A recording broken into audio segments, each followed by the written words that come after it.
Nasa 5 barangay sa Maynila ang walang tubig ngayon. May nasira hubang tubo sa Legarda Street. Nagbaha pa sa lugar na nagpabigat sa morning rush hour traffic. May ulat on the spot si Maki Pulido. Maki! So sa ngayon, maliban sa ongoing yung assessment ng Maynilad, dun sa kung ano yung nangyari, kung ano yung pwede nilang gawin sa pag-aayos ng nasirang water pipe, may mga kawani rin, mga tauhan din dito ngayon ng DPWH na naglilinis ng kalsada dahil napakaraming graba yung nagkaalat sa kalsada nang bumulwak yung tubig mula dun sa nang masira yung kanilang water line. So dahil sa tumagas na tubo ng tubig, sarado nga yung bahagi ng eastbound lane ng Legarda Street dito sa may Sampaloc, Maynila. May binuksan namang counterflow sa kabilang lane. Ayon kay Raymond Ramillo, siya yung barangay chairperson ng barangay 412 ng Manila, bandang alas 3 ng umaga nang pumutok ang water line ng Maynilad at nagsimulang magbulwak ng tubig. Dito yan at nandito tayo ngayon sa tapat ng San Lorenzo Ruiz Church at malapit sa Legarda Station. Malapit din ito sa campus ng Arellano University. Yung bumulwak na tubig galing sa Center Island at sa gilid ng kalsada. Sa dami ng tubig, gutter deep ang baha sa bahaging ito ng Legarda at dumaloy pa yung tubig sa ilang kabahayan ng barangay. Nagdulot ito ng matinding traffic dahil kinailangang isara yung eastbound lane ng Legarda. Tig-1 lane muna yung mga sasakyan sa westbound lane. Pasado alas 7 ng umaga nang tumigil yung pagbulwak ng tubig, ayon pa rin ito sa mga nakausap natin, pero sarado pa rin yung kalsada. Ayon kay Ramiliano, ang pagkakapaliwanag daw sa kanya ng Maynilad, may ukayong pundasyon ng kalsada kaya hindi rin naman ligtas daanan. Sabi ng Maynilad, ongoing na yung pagkukumpuni nila sa tagas at kaya sarado muna yung bahagi ng eastbound lane. Tapos na rin yung dewatering activity kaya wala ng baha. Dahil sa nasirang water pipe, walang tubig ngayon, katulad ng nabanggit ninyo, sa 5 barangay sa Manila. So nakausap natin yung ilang mga residenteng apektado, yung bandang alas 5 daw ng umaga, nagsimulang humina yung tubig mula sa kanilang mga gripo hanggang tuluyan ng mawala. May mga nakausap pa kami na hindi na nakapasok sa trabaho dahil yun na nga, ang hirap naman pumasok sa trabaho nang walang ligo. So umaapela sila ngayon ng rasyon. So kanina may statement ang Maynilad na sinasabi nila na ongoing naman daw, may mga nagpupunta na kanilang mga tauhan para makapagbigay ng rasyon ng tubig. Connie, Rafi? Maki, may impormasyon ba tayo kung hanggang kailan mawawalan ng tubig yung 5 barangay dyan? At kumusta yung traffic dyan sa lugar mo? So ang pagkakabanggit ng Maynila, dun sa interview nila kaninang umaga, although may ongoing press con sa ngayon, hindi pa nila tiyak, hindi nila masabi kung hanggang anong oras walang tubig. Ang estimate lang nila ay baka umabot ito hanggang alas 7 ng gabi. It can be earlier, so hihintayin na lang natin yung announcement nila ulit this morning, Rafi. At yung traffic, Maki, kumusta dyan sa lugar mo? Sarado pa rin yung kalsada? Oo, Rafi, sarado. Ang sarado kasing bahagi nitong Legarda Avenue ay yung papunta, yung mula Menjola, papunta ng Santa Mesa, yun yung sarado na lane. So, kailangan mag-counterflow dun sa kabila. So, tig-1 lane, yung both ways. Yung kabila, yan naman yung pabalik, papunta ng Menjola. So, doon nagka-counterflow. Yung bahaging ito na nasa tapat ng San Lorenzo Ruiz Church and Dorm, yan yung sarado na bahagi ng Legarda. Kasi sa ngayon, at nakita natin, kaninang umaga pa actually, since 7 a.m., ay nakita na natin na may mga ginagamit ng heavy equipment ang Maynilad para butasin yung kalsada because it is part of their assessment. And I'm guessing, part na rin of course of the repair nitong nasira na water line. So may butas ngayon yung gitna ng kalsada. Tinitignan nga kasi kung hanggang, siguro it's really part of their assessment. Maliban dyan, kani-kanina lang bago tayo mag-live, nagkaroon ng bahagyang dewatering. Siguro nga sa ilalim nitong kalsada, meron pang tubig kailangan tanggalin because of the ongoing assessment and repair, Rafi. Okay, maraming salamat sa iyo, Maki Pulido. Doble ingat po sa sunog ngayong magpapasko. Sa Bulacan, isa ang patay matapos masunog ang isang pabrika. Balitang hatid ni Nico Wahe. Mabilis kumalat ang apoy sa pagawang ito ng mga plastic storage box. Inabutan pa naming pilit inilalabas ang truck na ito na nadamay sa sunog. Ang empleyadong si Jeffrey nagtamo ng mga sugat sa katawan matapos sumabog malapit sa kanya ang isa sa kanilang mga makina. Kwento niya mabilis daw talagang kumalat ang apoy. Paglabas ko po, may apoy na po eh. So, yung makina, bali, nagdala ko ng first indicer, wala na. Hindi na magapan po eh. Oh. Anong pagsabog po, wala. Hindi ko na magapan. Gapang na lang ako eh. Wala ko nakakita eh.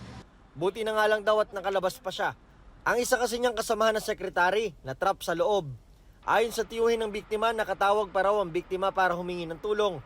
Nakausap pa po ng kapatid ko, tumawag siya sa kapatid ko, humingi ng tulong, hirap na.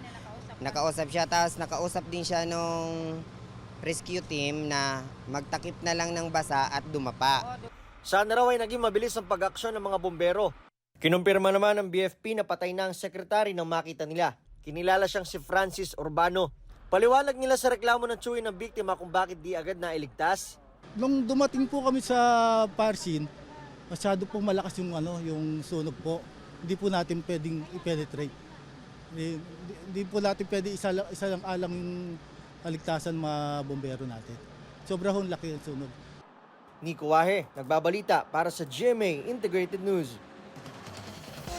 Bukod sa sunog sa Giginto, Bulacan, nagkasunog din po sa Quezon City. 4 ang nakaligtas. Balita hatid ni James Agustin.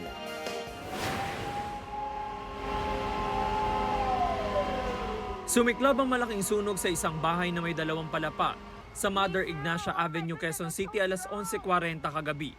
Dahil gawa sa kahoy, mabilis na nilamon ng apoy ang bahay. Itinaas ng BFP ang unang alarma. Nasa 10 fire truck nila ang rumisponde. Dagdagang mahigit 20 fire truck ng volunteers. Nung pagbaba ko, naamoy ko na rin yung sunog. Tapos narinig ko yung kapitbahay namin na sumisigaw na sila, na sunog-sunog, ganyan. Kaya ang ginawa ko kagad ay, tinawag ko kagad yung asawa ko, ang anak ko, tsaka yung mother ko, para makalabas kami kagad. Ligtas na nakalabas ang may-ari ng bahay, 2 niyang anak at kasambahay. Nailikas din ang mga alaga nilang aso. Tuluyang naapula ang apoy matapos ang halos 1 oras. Inalam pa ng BFP ang sanhi nito. Nagsimula po ang ating sunog sa bandang ground floor po. Nakita po ng isa sa mga nasa loob na meron pong usok. So agad-agad po, tinawag po niya yung kanyang kasambahay para ibaba po lahat ng mga bata at iba pang mga nasa loob para makalabas po agad. Medyo antik na po yung mga components po nung tahanan na yan, no? Nakakalungkot po, nasunog po ang isang ancestral house. Nadamay din sa sunog ang bahagi ng ground floor ng isa pang bahay na nasa dulo ng compound. Inaalam pa ng mga otoridad ang kabuang halaga ng pinsala. James Agustin, nagbabalita para sa GMA Integrated News. Wala ng extension ng December 31 deadline para sa PUV Operators Consolidation. Sinabi yan mismo ni Pangulong Bongbong Marcos kahapon, 2 araw bago ang nakatakdang kilos protesta ng grupong Piston simula bukas. Ayon pa sa Pangulo, nasa 70% na ng mga PUV operator ang nakapag-consolidate na o nag-commit na gagawin ito. Kaya hindi na raw papayagang maging dahilan ng delay ang minoryang tutol sa programa. Mas makabubuti rin daw sa susunod na deadline para maramdaman lang ang benepisyo ng PUV modernization. Samantala, itinuturong mastermind sa krimen ang anak ng babaeng biktima sa pamamaril sa loob ng bus sa Caranglan, Nueva Ecija. Batay po yan sa extrajudicial confession ng naarestong gunman na si Alan De Los Santos. Ayon sa pulisya, tinitingnan nilang motibo ang pagsampa ng kasong robbery at carnapping ng babaeng biktima laban sa kanyang anak. Ayon kay De Los Santos, inutusan silang gawin ang krimen kapalit ng tig 60,000 pesos. Wala pang bagong pahayag ang anak ng babaeng biktima na dati nang itinanggi ang mga paratang. Sinampahan siya ng kasong parricide kaugnay sa krimen. Si De Los Santos naman sinampahan ng 2 counts ng murder. Napag-alaman ding miyembro siya ng isang gun for hire group. Patuloy pa namang hinahanap ang kasama niyang gunman. Mabilisang balita tayo. Natagpo ang palutang-lutang sa Pasig River ang bangkay ng isang lalaki. Nakita yan sa ilalim ng Delpan Bridge sa Maynila. Ayon sa pulisya, walang anumang sugat ang bangkay. Hinala nila nalunod ang lalaki at inanod sa lugar. Inaalam pa ng mga pulis ang pagkakakilanlan niya. 10 kilo ng hinihinalang shabu ang nasabat ng Regional Drug Enforcement Unit sa buy-bust operation sa Cebu City. Sa ulat ng Super Radio Cebu, nasa 68 million pesos ang halaga ng umuning illegal na drogang nakumpiska sa suspect na si Harvey Torres. Naaresto na siya noong 2022 sa kasong may kinalaman din sa droga. Walang pahayag si Torres. Inaalam pa kung may kasabwat siya. Hinala ng mga pulis, ibibenta ang droga ngayong holiday season at sa papalapit na Sinulog Festival.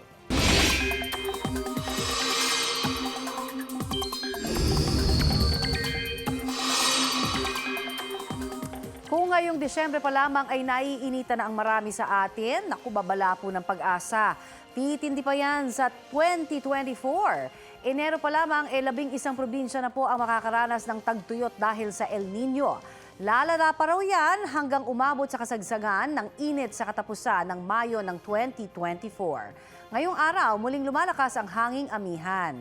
Umaabot na hanggang Central Luzon at Quezon Province ang lamig na dala po nito, pati na ang light rains ayon sa pag-asa. Easterlies naman ang patuloy na magdudulot ng maaliwalas at mainit na panahon sa iba pang bahagi ng bansa. Pero posible pa rin po ang mga panandaliang ulan, lalo na mamayang hapon o sa gabi. Sa mga susunod po na oras, asahang uulanin rin ang ilang panig ng Northern at Central Luzon. Base sa rainfall forecast ng Metro Weather, ay posible rin po ang ulan sa ilang bahagi ng Calabarzon, Mimaropa Region, Bicol Region, Visayas at Mindanao. Mababa naman ang tsansa ng ulan dito sa Metro Manila. Ito na ang mabilisang balita. Patay sa ambush ang isang lalaki at kanyang anak sa Villaba, Leyte. Ayon sa pulisya, papauwi na ang mga biktimang sina Danilo at Dan Kyle Mates sakay ng motorsiklo nang tambangan sila ng mga hindi patukoy na salarin. Dead on the spot ang ama na dating kagawad, habang sa ospital nasawi ang kanyang anak na 7 taong gulang lang. Nakaligtas naman ang misis at nanay ng mga biktima. Inaalam na ang motibo sa pamamaril. Sa Toledo, Cebu, may mag-amang pinatay sa pananaksak sa loob ng kanilang bahay.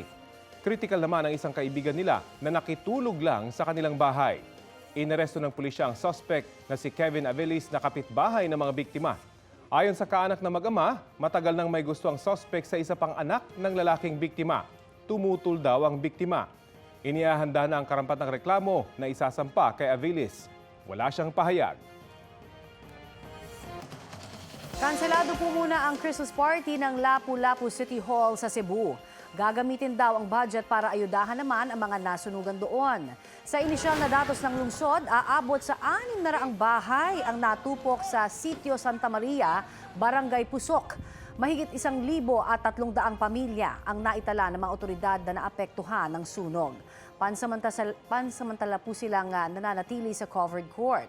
Mabilis na kumalat ang apoy dahil gawa sa light materials ang marami sa mga bahay na karamihan daw ay boarding houses o paupahan ng mga nagtatrabaho sa Mactan Export Processing Zone. Patuloy na inaalam ang sanhi ng apoy. Malaki pa rin ang problema sa nutrisyon sa bansa base sa National Nutrition Survey. Kakibat yan ang mataas na poverty incidence o kahirapan. Balitang hatid ni Bernadette Reyes. Ang pamilya ni Arnel madalas sumasala sa pagkain. Kumita sila ng kanyang live-in partner ng 200 pesos. Mas madalas kapos po eh. Pero pagkakasya po pag kung magkano lang po yung pera. Kabilang ang pamilya ni Arnel sa matatawag na food insecure. Sa resulta ng National Nutrition Survey ng DOST Food and Nutrition Research Institute, pinakamataas ito sa timog na bahagi ng Pilipinas na kung saan mataas rin ang poverty incidence. Dahil sila po yung medyo walang kakayanan na na bumili ng pagkain, ay sila po talaga yung food insecure. Pinakamataas ang stunting o pagkabansot ng bata sa mga edad 5 pababa sa Western Visayas na umabot sa 36.9%. Sinundan ito ng BARMM at Zamboanga Peninsula. Pinakamataas naman ang wasting o yung mababang timbang kumpara sa paglaki sa Mimaropa at Cagayan Valley. Kasama rin sa listahan ng Zamboanga Peninsula at BARMM.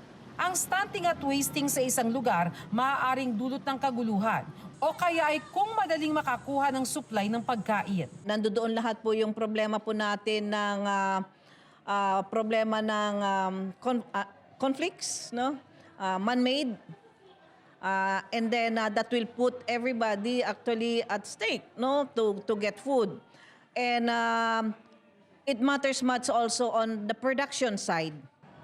Ayon sa DOST-FNRI, mahalaga ang resulta ng National Nutrition Survey dahil natutukoy nito ang mga lugar kung saan pinakamataas ang malnutrisyon sa bansa. Kabilang raw sa maaaring gawin ay ang pagpapalakas ng produksyon ng pagkain sa mga lugar na mataas ang malnutrisyon, pati na ang pagsisiguro na samot-sari ang mga pagkaing itinatanim sa isang lugar. Bernadette Reyes, nagbabalita para sa GMA Integrated News. Nadagdagan pa ng isang araw ang Long Pasko Weekend. Idineklarang special non-working day ang December 26, araw po ng Martes. Base yan sa Proclamation number 425 ni Pangulong Bongbong Marcos. Ayon sa Pangulo, pagkakataon yan para mas mahabang panahon na magsama-sama at magdiwang ng Pasko ang mga pamilya at kanilang mahal sa buhay. Makatutulong rin daw ang long weekend na mapalakas ang domestic tourism. Sumasailalim sa damage assessment ang ML Kalayaan na binomba ng tubig ng China sa Ayungin Shoal sa West Philippine Sea. Ayon sa AFP Western Command, matindi ang pinsala na natamo ng bangka. Pero di pa raw nila masabi kung magkano ang kabuang halaga ng pinsala nito. Kabilang sa mga nasira ang windshield ng ML Kalayaan, ang electronic system nito, mga navigational equipment, mga power generator, pati ang mismong makina ng bangka. Bukod sa apektado ang resupply mission, mawawalan din daw ang munisipalidad ng Kalayaan na magagamit na bangka para sa sarili nilang pangangailangan. Kaya, sabi po ng AFP Westcom, sila ang sasagot sa pagpapaayos nito.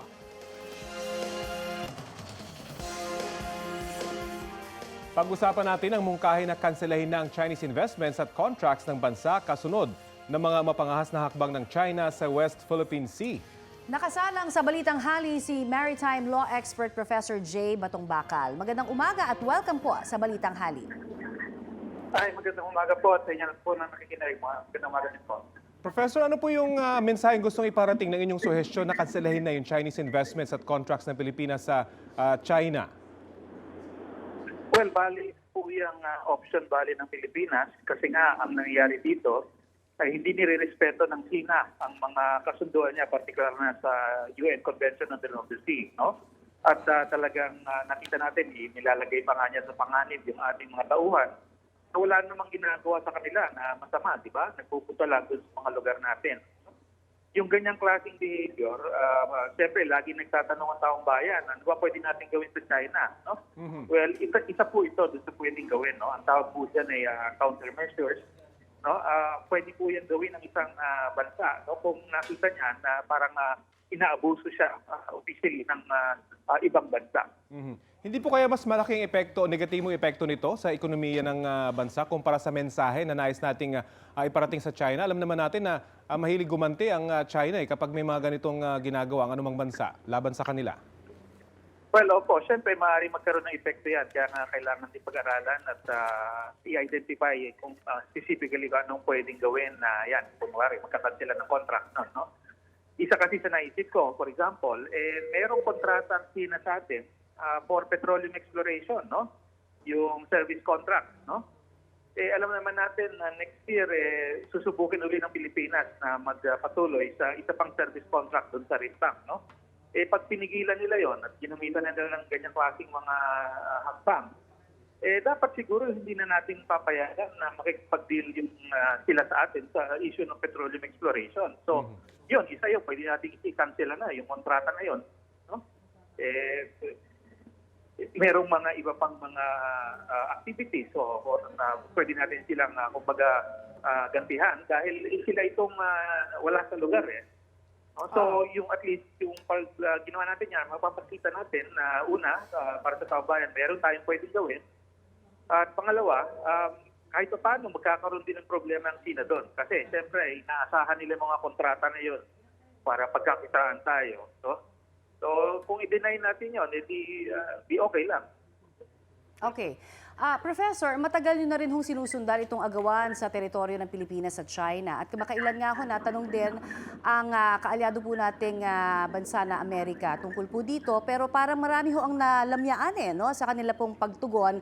At sinasabi nilang hindi pa ito ituturing na armed kumbaga conflict na sinasabi. Ito pong pagbubuga ng tubig o water cannon. Ano ho ang tingin ninyong susunod na dapat hong tingnan natin as harassment ng China, no? At anong dapat natin talagang gawin patungkol po doon sa mga sumusuportang bansa dapat sa atin in terms of yung seguridad po natin? Well, siyempre yung desisyon na hindi muna ito trato bilang act of war, kumbaga, no? Nasa desisyon naman talaga yan ng gobyerno, no? Dahil dapat yung mga ganyang klaseng consideration, parte yan ng estratehiya ng pamahalaan kung paano i-address itong issues sa West Philippine Sea. So ako naman, sangayon din naman ako na hindi mo natin kumbaga masyadong i-escalating yung situation by saying na these are already acts of war, no? Or pero armed attack, malinaw no? Malinaw na hostile activities ito. Opo. At malinaw din na dangerous. Dahil ayan, nakita natin, muntik na yan halos mapalubog na itong motor launch Kalayaan, di ba? So, in a way, napapakita natin talaga na kahit ang sabihin ng China, kahit sabihin niya na hindi siya gumagamit ng armed attack, kaya pa rin niyang makapinsala, makapatay, makapagpalubog ng barko natin. So, parang nare-reveal natin dyan na talagang ang China hindi dapat ito pagkatiwalaan. At yung ating mga hakbang sa West Philippine Sea, hindi rin natin dapat parang iasa lang na baka walang mangyari. O sana walang mangyari. Parang dapat mo lang sa dasal, no? So, kung hindi pa ito nakukonsider as armed attack, yung pag-water cannon, syempre yung pagtatayo naman ho ng China ng mga naglalakihang infrastructure projects, lalong-lalo na dyan sa Mischief Reef, no? Ano ho kaya ang dapat gawin ng ating bansa? Parang ito ba'y too late na? Hindi ba na, kasi meron na sila dyan mga airstrip at kung ano-ano pa, parang may city na nga. Well, para sa akin, dahil ginagawa nila yon, dapat tayo rin ginagawa natin, no? Kung sila nag-improve ng facilities nila, di tayo rin, dapat hindi tayo matakot na improve din yung ating mga facilities sa mga isla na hawak natin. No? Hindi nila pwede balik sa atin yun na may commitment tayo na huwag gumawa ng bago, no? Itasuti sila habang sila gawa ng gawa at nagpapalaki pa nga ng kanilang mga isla. Yes, oo. Alright, marami pong salamat, Professor, sa inyo pong binigay na oras dito sa Balitang Hali. Welcome po sa magandang pangalit sa lahat. Yan po naman si Professor J. Batong-Bakal. Iniutos ni Pangulong Bongbong Marcos ang pagbuo ng task force para tugunan ang mga posibleng epekto ng El Nino na tatagal hanggang 2024. Ayon sa Pag-asa, aabot sa 77% ng buong bansa ang makararanas ng tagtuyot o drought sa katapusan ng May 2024. Ayon sa Department of Science and Technology, may hahalin tulad ang El Nino ngayon sa pinakamalalang El Nino sa kasaysayan noong 1997 hanggang 1998. Kaya tututukan ng bubuing task force ang koordinasyon ng mga ahensyang tutugon sa epekto ng El Nino tulad ng mga kakulangan sa pagkain, tubig at kuryente. Gayon din ang mga sakit na nakukuha sa sobrang init ng panahon. Muling iginiit ni Pangulong Bongbong Marcos ang kahalagahan ng mga hakbang laban sa El Nino sa pagpapasinaya ng isang irrigation project sa Nueva Ecija. May ulat on the spot si Russell Simorio ng GMA Regional TV 1 North Central Luzon. Russell? Connie, eksakto alas 9 kaninang umaga nang dumating dito sa Lupao, Nueva Ecija sakay ng helicopter si Pangulong Ferdinand Marcos Jr. Ito'y para pangunahan niya ang inaugurasyon ng Balbalungaw Irrigation Project. Inikot ni Pangulong Ferdinand Marcos Jr. ang Balbalungaw Small Reservoir Irrigation Project bago ang formal na pagbubukas nito. Mahigit 900 hectares na sakahan sa mga barangay ng San Isidro, Balbalungaw, Salvacion at Mapangpang ang mapapatubigan sa pagbubukas ng irrigation project. 2020 pa simulang itayo ang irrigation project na pinondohan ng gobyerno ng mahigit 1.2 billion pesos. Ayon sa Pangulo, bahagi ito ng pagpapalakas sa rice production sa lalawigan na kilalang Rice Bowl ng bansa.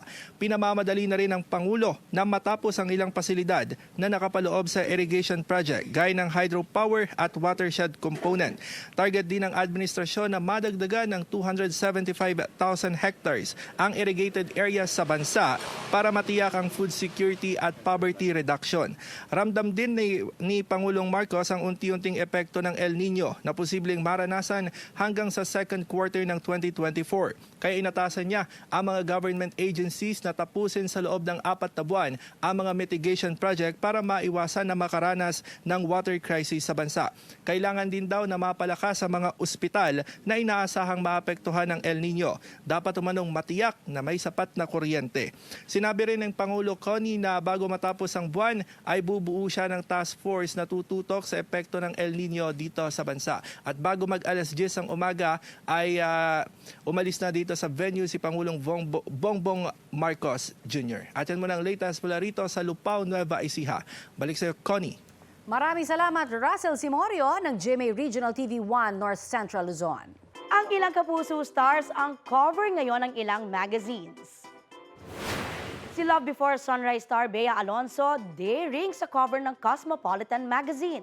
Bukod sa kanyang shining career, ikinuwento rin ni Bea sa cover story ang ilang upcoming wedding plans niya with fiancé Dominic Roque. From one star to another, si Kapuso global fashion icon Heart Evangelista ang cover star ng Harper's Bazaar. Fashion adventures naman ang shinare ni Heart sa magazine. Naibalita po namin kamakailan ang tungkol sa bata sa Antique na nasawi matapos mabulunan sa kinain niyang candy. Pero ano nga ba ang dapat nating gawin kung may nabubulunan? Alamin sa balitang hatid ni Cedric Castillo. Nag-viral ang sinapit ng 7 taong gulang na bata na namatay matapos mabulunan sa kinaing gummy candy sa San Remigio Antique. Ayon sa kaanak ng biktima, nabili ng bata ang candy sa halagang 5 piso. Isinugod pa siya sa ospital pero hindi na naisalba. Ayon sa Philippine Red Cross, maraming bagay ang pwedeng maging dahilan para mabulunan, lalo na ang isang bata. Paglunok ng pagkain na hindi properly nangunguya, yung mga inappropriate age toy. Depende raw sa age group o edad ng nabulunan. Kung sa mga matatanda, lagay ng 2 kamay sa kanilang leeg, maaaring nangangasul ang kanilang kulay, maaaring restless at pinagpapawisan. Sa mga bata, yan, makikita natin na distress sila, gasping for air, maaaring nanghihina, maaaring nagpapalit din ng kulay yung kanilang katawan. Kung sa mga sanggol naman, maaaring sila ay umiiyak, ngunit walang sound na lumalabas. Kapag siguradong nachochoke o nabubulunan na ang isang tao, humingi na agad ng tulong at isagawa sa biktima ang Heimlich maneuver. Gumawa ng kamao, yan. Tapos iposisyon ang kamao yan sa 2 daliri sa taas ng pusod. At doon ilalagay yung closed na kamao. Yan. So nakayakap tayo ngayon sa biktima. Yan, i-close natin. And then we're going to do inward-upward thrust or Heimlich maneuver hanggang sa mailuwa ng biktima yung object. Ibabaliktad natin siya at gagawa tayo ng 5 back slaps. So, 1, 2, 3, 4, 5. Tapos, ihiga ulit natin ang... At gagawa naman tayo ng 1, 2, 3, 4, 5. After nito, i-check natin ang kanyang airway, ang ilong at ang bibig. Kung hindi pa rin siya, kung wala pa ring object, uulitin natin. Pero kung meron, gamit ang hinliliit, tatanggalin natin yung object na nag-cause ng choking. Cedric Castillo, nagbabalita para sa GMA Integrated News.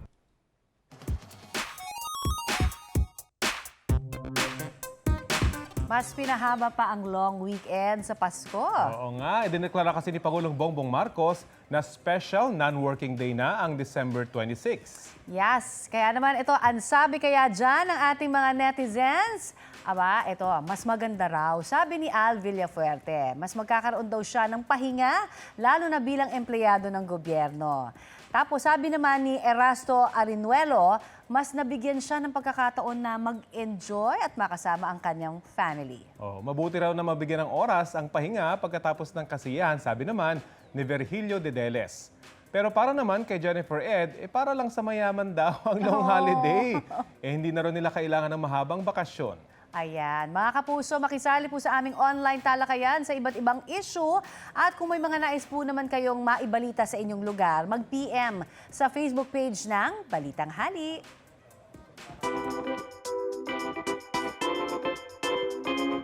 Star-studded ang special advance screening ng MMFF entry ng GMA Pictures at GMA Public Affairs na Firefly.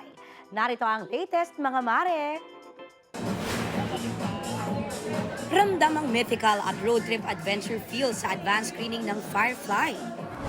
Spotted sa blue carpet ang cast na sina Alessandra De Rossi, Ewan Micael, Miguel Tan Felix, Isabel Ortega, Max Collins, Yayo Aguila, Epi Quizon at Cherry Pie Picache.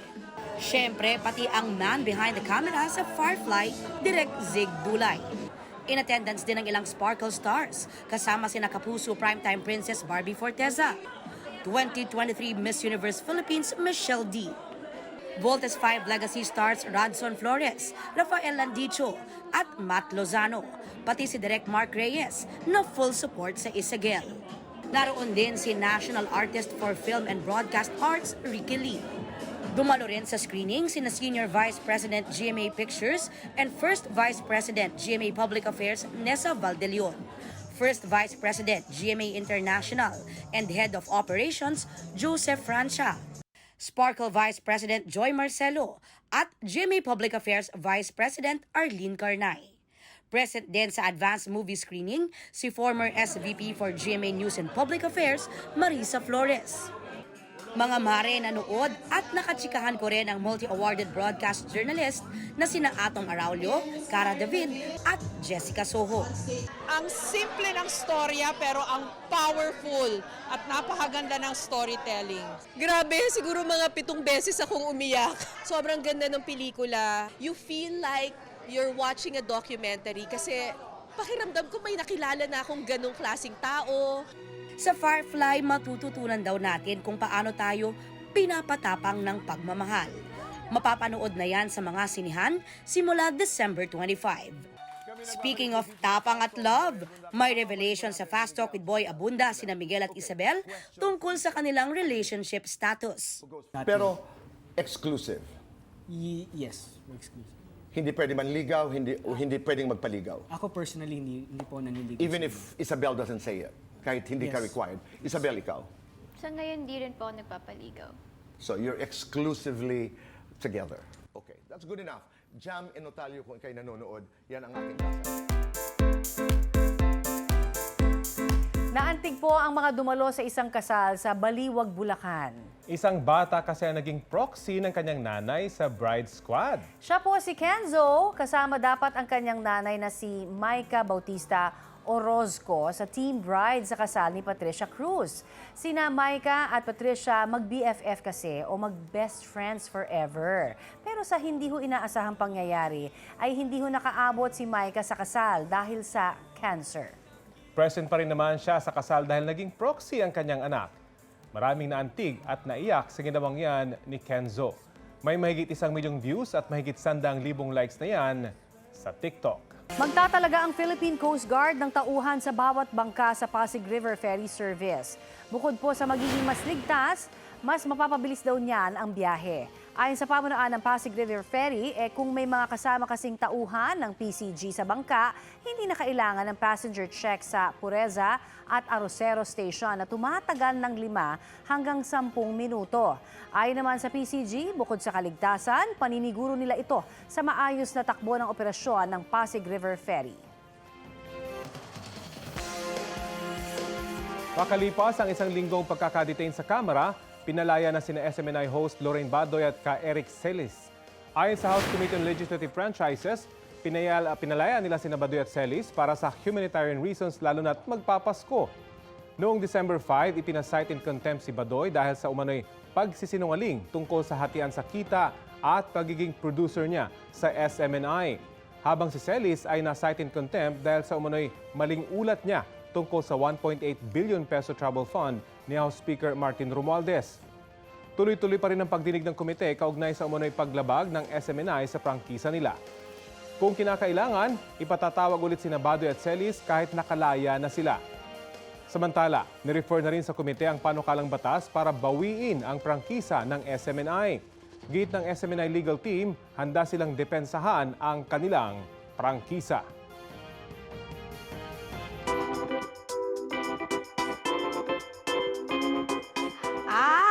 Nasa Pilipinas na ang ilang Asian stars para sa 2023 Asia Artist Awards bukas. Nag-touchdown na sa bansa ang ilang K-pop groups kabilang ang ONEUS. Kasama rin sa bigating Asian household names na inaabangan sa awards night ay ang P-pop kings na SB19. First time na idarao sa Pilipinas ang prestihiyosong South Korean Awards, kaya expected ang dagsa ng Pinoy fans. Kaugnay niyan, nag-abiso na ang pamunuan ng North Luzon Expressway sa posibleng traffic simula 8 a.m. hanggang 10 p.m. bukas. Kaya po sa mga babiyahe papuntang Bukawe o Santa Maria, pwedeng dumaan sa Marilao, Bukawe o Tambubong exits. Mga kapuso, tumaas po ang kaso ng COVID-19 sa bansa. Ayon sa Department of Health, mahigit 1,800 ang bagong COVID-19 cases. Simula po yan December 5 hanggang 11. 36% mas mataas po yan kumpara sa sinundang linggo. Pinakamataas din po yan sa nakalipas na 5 buwan. Ang Quezon City naka-red status alert na. Ayon kay Dr. Rolando Cruz, head ng Epidemiology and Disease Surveillance Unit ng lungsod, nakakita sila noong Biyernes ng pagtaas ng kaso. Karamihan naman daw dyan ay mild at asymptomatic o walang sintomas na nararamdaman. Bagamat hindi ho required, nagpapaalala ang mga otoridad na magsuot ng face mask bilang proteksyon. Kapag nakaramdam ng sintomas, mag-isolate daw agad para hindi na makahawa pa.